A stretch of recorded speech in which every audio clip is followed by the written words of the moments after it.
Hello everyone, स्वागत है आप सभी का इस यूट्यूब चैनल पर।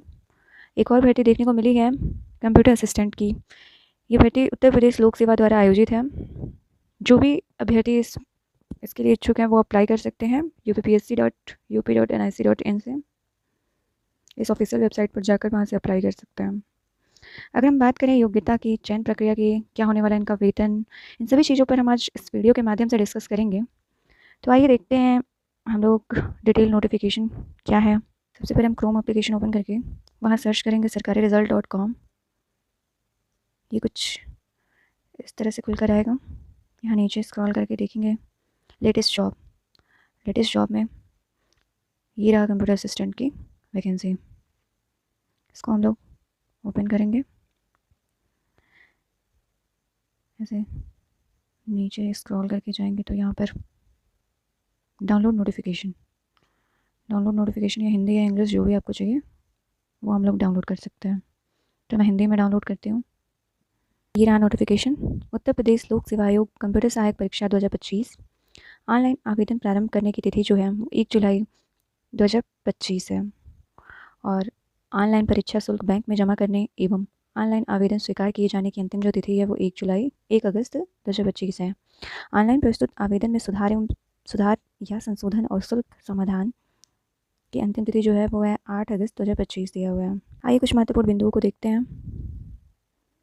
यहाँ दिया हुआ है कुछ महत्वपूर्ण बिंदु। पहला दिया हुआ है कि ऑनलाइन आवेदन करने से पूर्व अभ्यर्थी को OTR पंजीकरण कर OTR नंबर प्राप्त करना अनिवार्य है। दूसरा पॉइंट दिया हुआ है यहाँ पर, ऐसे अभ्यर्थी जिन्होंने OTR नंबर प्राप्त नहीं किया है वे ऑनलाइन आवेदन करने के 72 घंटे पूर्व आयोग की वेबसाइट OTR.परीक्षा.nic.in से OTR नंबर प्राप्त कर सकते हैं। OTR नंबर प्राप्त करने के उपरांत ही आयोग की वेबसाइट uppsc.up.nic.in पर ऑनलाइन आवेदन सबमिट किया जा सकता है। तो ये रहा OTR नंबर से रिलेटेड कुछ इन्फॉर्मेशन। OTR नंबर करने के बाद ही प्राप्त करने के बाद ही हम लोग वहाँ फॉर्म फिलअप कर सकते हैं। आइए जानते हैं, अब देखते हैं आगे इसकी आवेदन शुल्क के बारे में कि आवेदन शुल्क क्या रहने वाला है।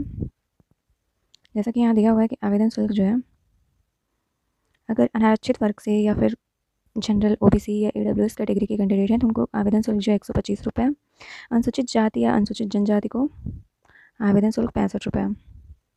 इस तरह से आवेदन शुल्क के बारे में जिक्र किया गया है। आइए रिक्तियों के बारे में देखते हैं कि कितने पदों की पर यह भर्ती आई हुई है। कुल 13 पदों पर यह भर्ती आई हुई है, जिसमें अनारक्षित वर्ग के लिए 9 सीटें हैं और अन्य पिछड़ा वर्ग के लिए 3 सीटें हैं। EWS के लिए 1 सीट है। तो टोटल 13 सीट आई हुई हैं। जो भी इच्छुक अभ्यर्थी हैं वो अप्लाई कर सकते हैं। यहाँ इनका वेतन जो भी है वो दिया हुआ है, आप देख सकते हैं वेतन के बारे में। कुछ और चीज़ें आइए देखते हैं। वैवाहिक प्रायश्चित दिया हुआ है। यहाँ कहने का मतलब है कि ऐसे विवाहित पुरुष अभ्यर्थी जिनकी एक से अधिक जीवित पत्नी हो अथवा महिला अभ्यर्थी जिन्होंने किसी ऐसे व्यक्ति से विवाह किया है जिसके पहले से ही एक पत्नी हो, ये पात्र नहीं होंगे जब तक कि महामहिम राज्यपाल ने उक्त शर्तों से छूट न प्रदान की हो। अब बात करेंगे हम लोग शैक्षिक अर्हता के बारे में कि क्या क्या इनकी शैक्षिक अर्हताएँ रहने वाली हैं इस भर्ती के लिए, कौन कौन से अभ्यर्थी योग्य होंगे इस फॉर्म को अप्लाई करने के लिए।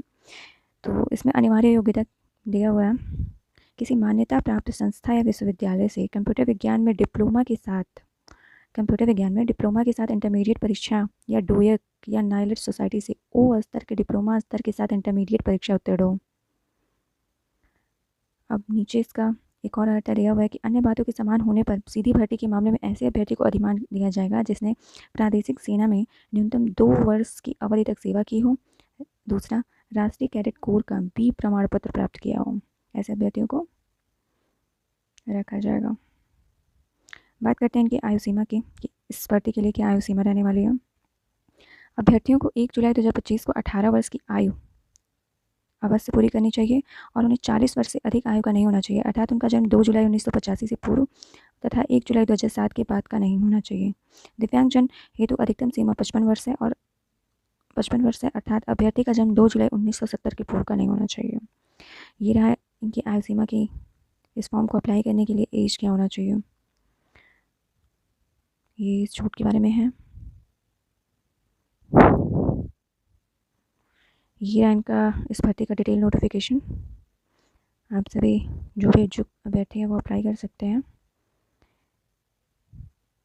और क्या इसका सिलेबस रहने वाला है इसके एग्ज़ाम का, जो भी है वो हम आगे के वीडियो में डिस्कस करेंगे। तब तक के लिए बाय बाय, मिलते हैं आपसे अगले वीडियो में कुछ इसी तरह की अपडेट्स के साथ।